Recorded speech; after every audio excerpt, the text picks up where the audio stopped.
That takes you to a place you never want to be.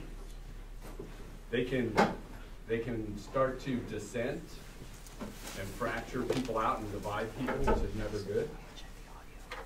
And then they can be envious, right? Back in the 90s, I know most of you weren't born then, but there was a figure skater that tried to have another figure skater kneecapped because she was worried that that other figure skater would beat her. You know, that's taking envious way, way, way too far, right? So we don't want to ever be those things. So think about why it's wrong to act that way.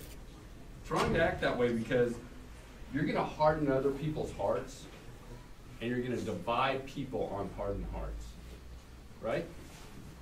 You're going to encourage people to do things that are wrong that they shouldn't, and you never know how that radiates out in the whole community, right? You do one thing wrong, and then 2 other people do something wrong, and 10 other people do something wrong, and eventually everybody knows there's something wrong in the community, and you can't ever fix that. You can't take that back.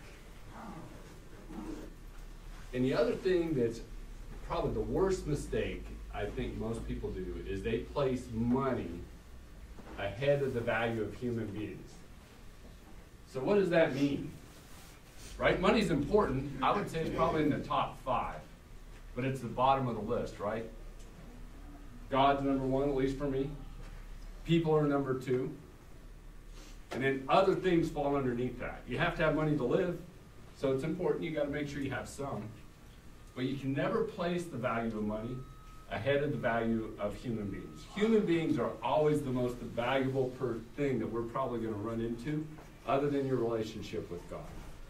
And you see a lot of people violate that straight away.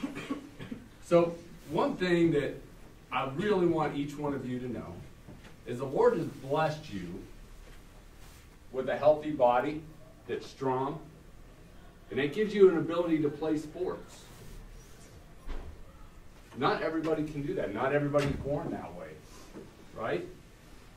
And so because of that, you're going to step out on a field, and no matter what you do, no matter where you play at on the team, people are going to always look up to you, and they're going to respect you for having the courage to step onto a field or a court and face opponents in front of everybody. They're always going to look up to you. And you're never going to know what impact you had on any of those people ever in your life. You will come back in 30 years, and there will be a second grader that you didn't know existed that emulated you and did things based on what you do. And you got to remember that people are always watching when you're out there in sports.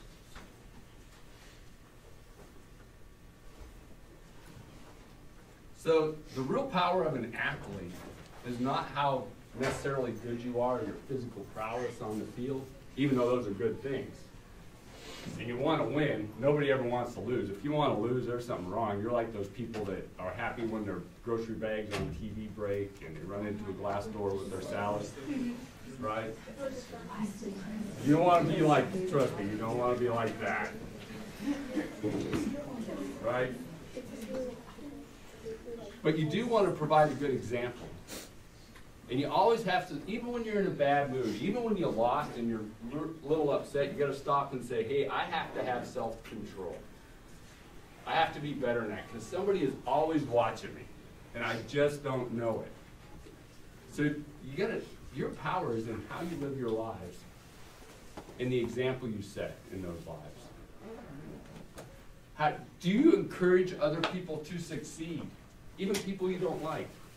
You should never want to see anybody fail, ever. You have to encourage others to succeed all the time. You have to be kind and be joyful.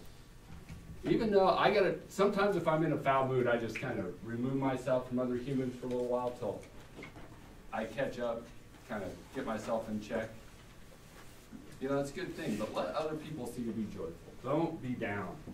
All right, so just as luck would have it, we're at a crucial point in the year where there's a football game I heard a rumor of. What was the football game? You know? I know he knows. What was a football game? Super Bowl. Who won it? The Eagles. Everybody knows the Eagles won it. Well, actually, believe it or not, the Eagles are a great example of what we're talking about this morning. And there's a little video I want you guys to watch. So if you guys would cue up the video.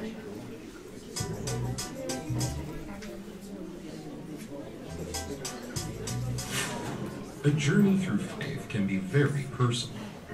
It leads to deep introspection. Through this reflection, one can take a step back and discover their path. The end of the trail may lead to a common goal, but the beginning of the pilgrimage is a step of solitude.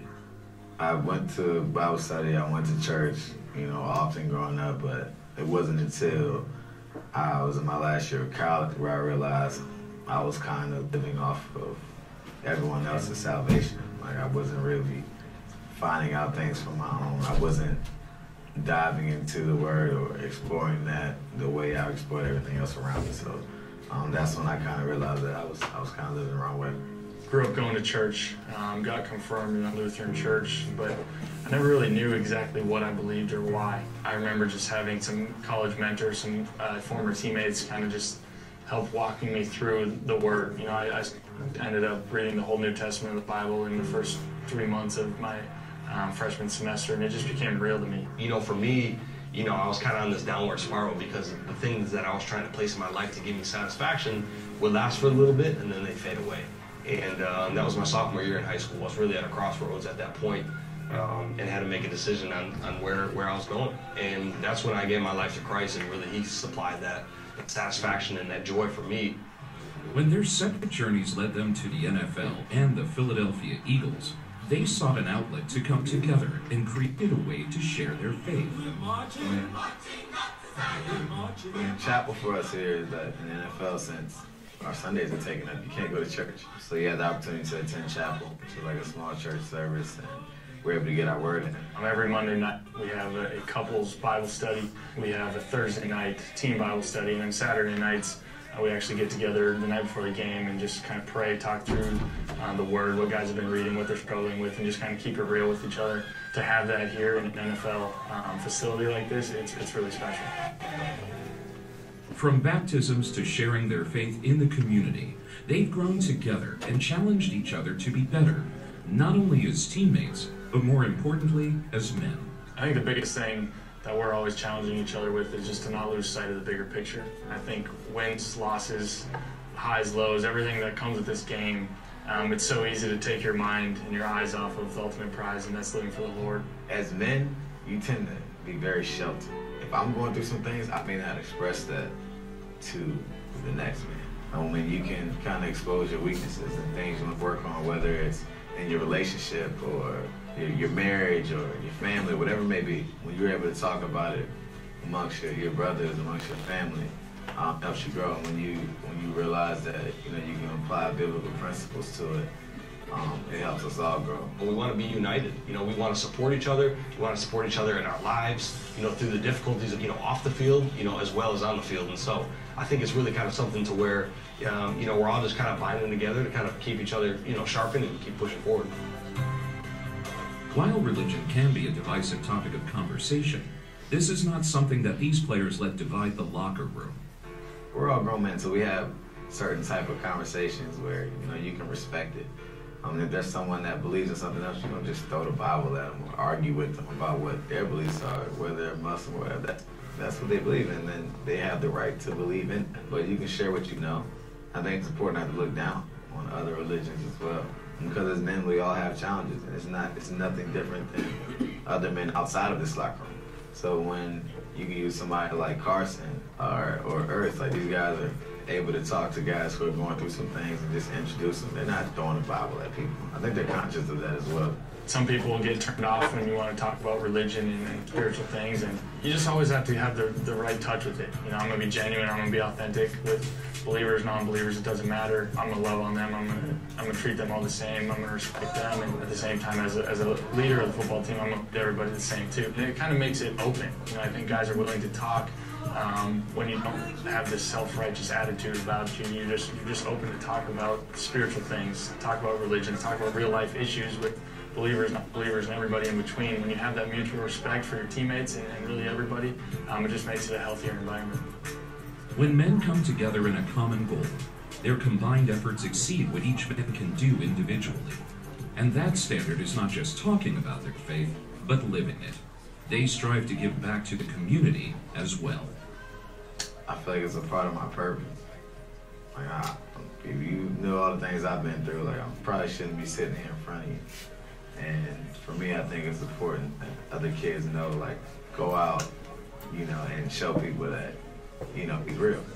And talk to them about it. Because when I was you couldn't tell me, like, man, like, if God's real, why is all of this happening to me? If he loves you so much, why are we in that situation? That's a real struggle for a lot of people. And, you know, when you're young and you grow in your faith and you go to church because that's what your mom told you to do, and that's kind of how I was living, so I can relate to him. So when I can talk to him, like, hey, man, this is just a storm, this is a trial, it's the first of many. But just to continue to stay steadfast, which is something I said a billion times in the Bible, which kind of hit home with me. That's what I try to do. Not perfect, never gonna be perfect, actually. But it's something that I try to grow and try to share with the youth as well, you know, when I have that opportunity. I started a foundation this offseason called the AO1 Foundation, and it stands for Audience of One, to use my platform to raise awareness for things I'm passionate about. The biggest thing is just overseas, you know, going on that mission trip to Haiti and just seeing third world countries and just seeing all the need there. We were only there for a couple days. You know, you go down there, everyone goes on mission trips thinking they're going to go change the culture, change the country, really impact the people there. And you do get that opportunity, but I think everyone generally leaves, and I know this is true for me, with a new perspective on their own life. You know, I think we saw firsthand how people are living in a third world country. You know, they're bathing in sewage water. There's trash lining the streets. You know, that's just like normal living for them. But at the same time, they have real joy. They do life together. They have relationships. As we in America have so much stuff, so many material things, and you sit and wonder, do we really have real joy? So that's one of the biggest emphasis of the foundation. Another one is service dogs in the Philadelphia area. I'm very passionate about animals, about dogs. I have two myself. I know how much they mean to me. But I've seen firsthand how service dogs can ultimately change people's lives. That's really cool and something I'm passionate about. And then the last thing, to help provide those opportunities, those hunting opportunities for kids that are sick, cancer patients, wounded vets, just different opportunities that they maybe would never receive or get the opportunity to do. Just trying to help make their lives better, give them a sense of joy. And those are all kind of random things, but they're things I'm passionate about. And so starting a foundation to me has been one of the most fulfilling thing so far, and it's really just getting started.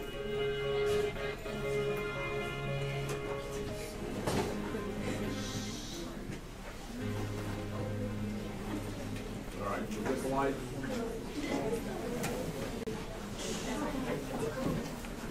So, you know, you start seeing some underlying themes, right? They show respect to others, they give back to their communities, and most importantly, they live their lives by example. They don't go tell people, they actually do it, which is much more impactful. So, you know, the Bible tells us there's a way to live your life like that, and it's Galatians 5:22, 5:23. So can we bring that up?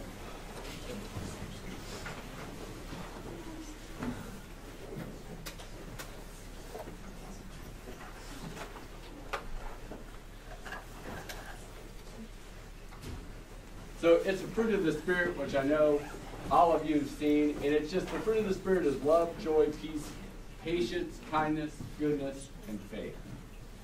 So that's the way you really need to live your lives. And as you go out, just leave you with one last thing. Everybody's always watching you as an athlete.